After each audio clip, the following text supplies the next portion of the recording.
Hi guys, I've been wanting to do a quick run through my first full of Bujo for ages, but I had such a bad cold that when I started it last time I kept coughing. So it's been quite a while. I finished it, or rather I filled that little insert by the end of December. And now it's February, so it's been a while, but nonetheless, because it was my first one, I thought it would be worth sharing, especially those who've never done a Bujo like I hadn't, because it's some useful lessons learned. This is my Naked Cow, field note sized Midori, I guess you would call it. In there I have a little plastic insert which is just from a German troop store called Müller.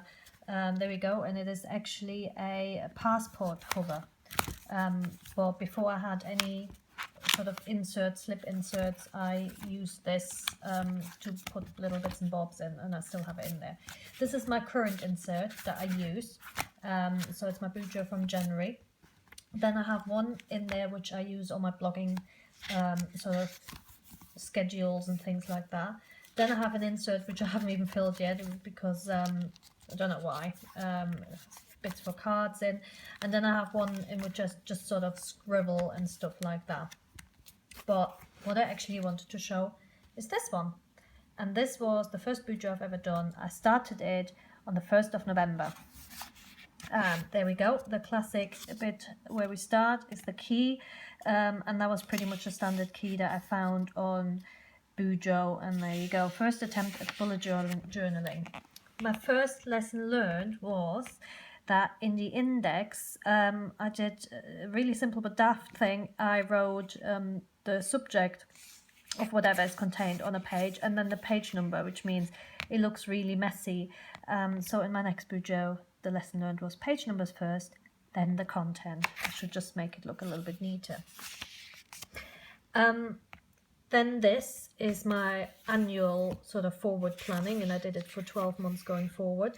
There you go. I really like this. A bit tight but good. I really like the visual. I think we're just so trained to seeing a month like that, and it really helps me to visualize. So I put birthdays on there and special events, and like when we travel somewhere or whatever, and that works really well for the long view.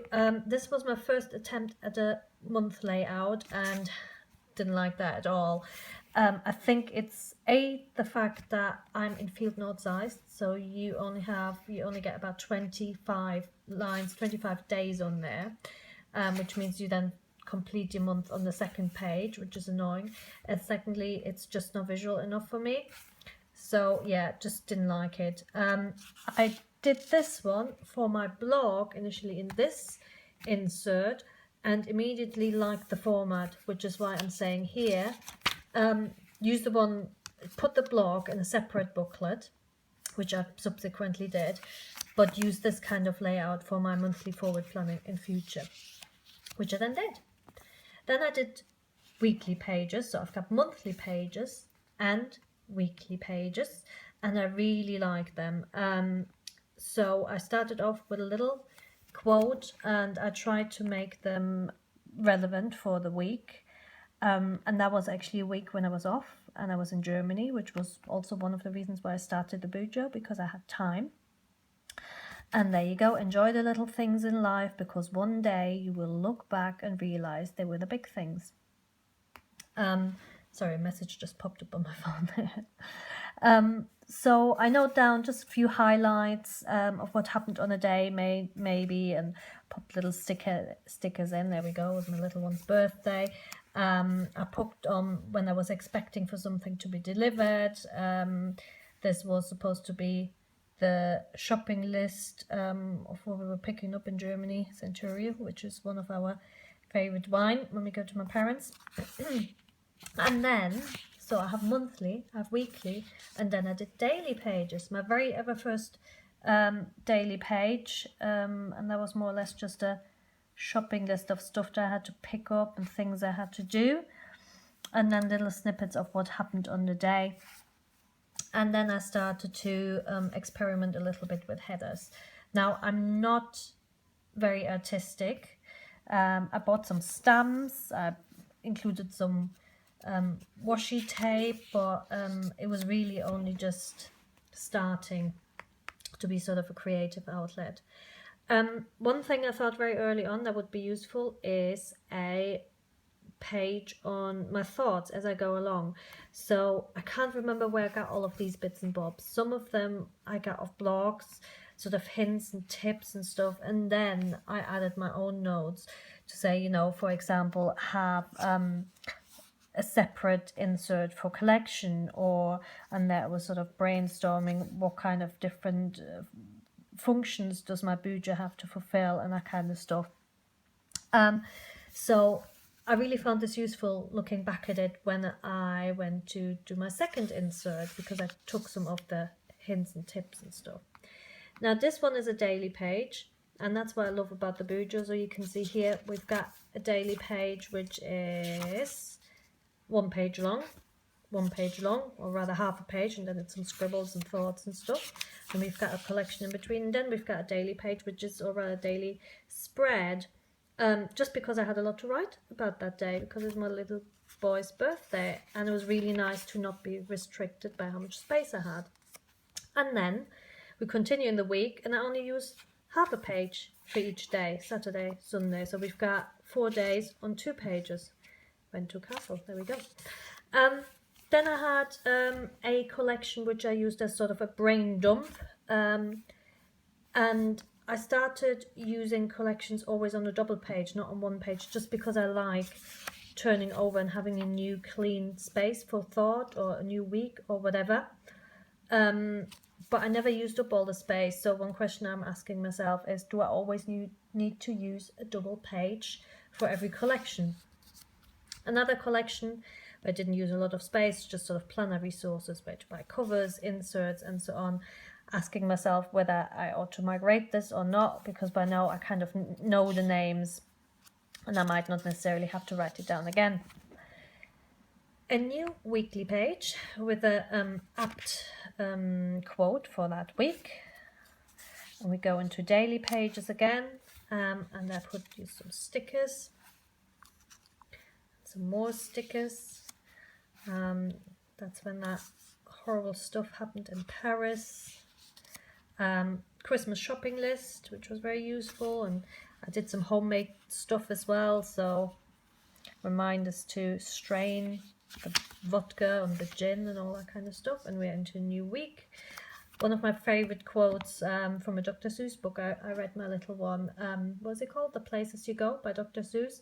And it's a really brilliant book, I think, to give to somebody when they go to university or something. It's really, really nice. And I was just applying for a new job, so I popped that one in there as an inspirational and motivational quote. I'm not big on that kind of stuff, but I thought that was really nice. We've got weekly pages again. Oh, and there's a thought. No, that's something else actually. Just me thinking about handbags. What a surprise.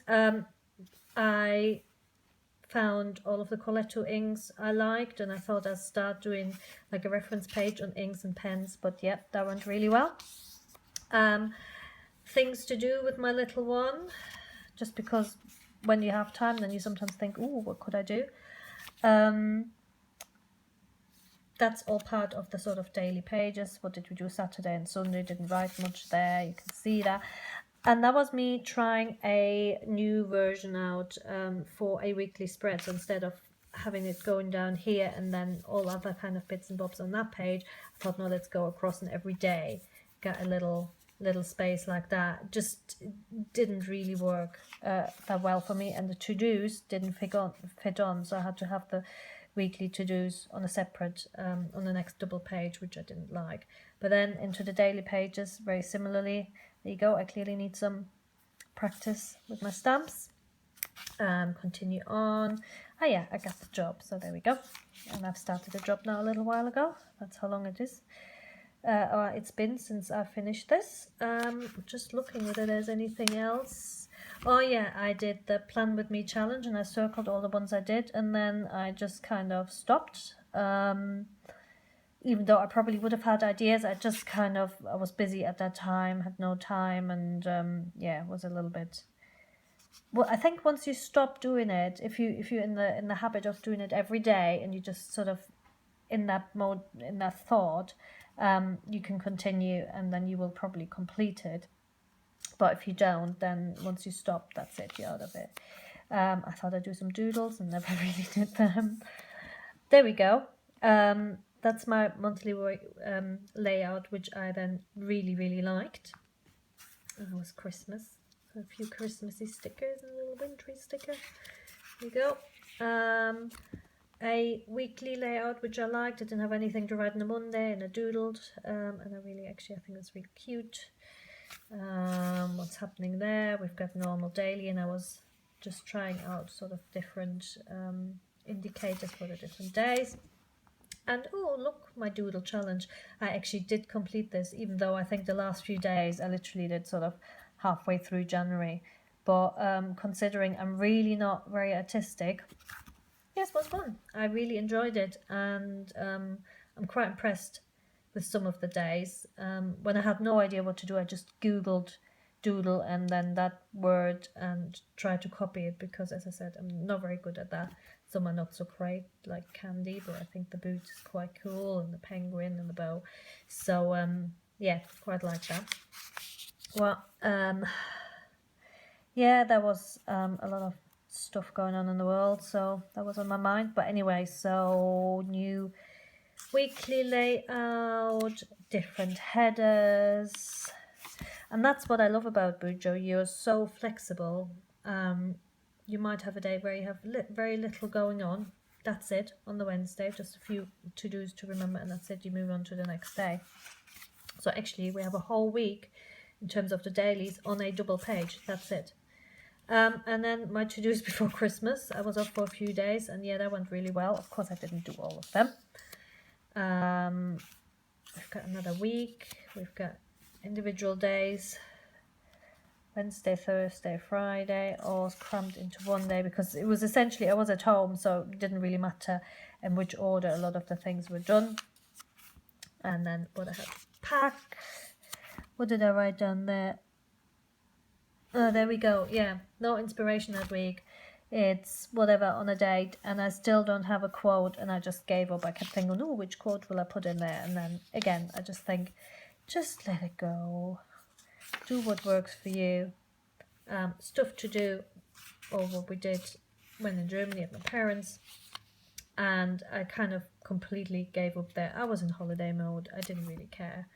And then I had planned to do sort of like a retrospective, and sort of my thoughts of the year and stuff. And of course, again, I didn't do that. But after all of this rambling, brilliant system, the Bujo. I've now continued it into the new year. There we go. Probably a little bit less embellishment and so on, but my to-dos will always live in there now, I think. No more post-its, and just a much easier system. And there we go, there is my Coletto pen. I also have another planner now, which I'll introduce soon, which is a Van der Speek, and I use that for work. So anyway, I hope you found something useful in my rambles. Thank you very much. Bye.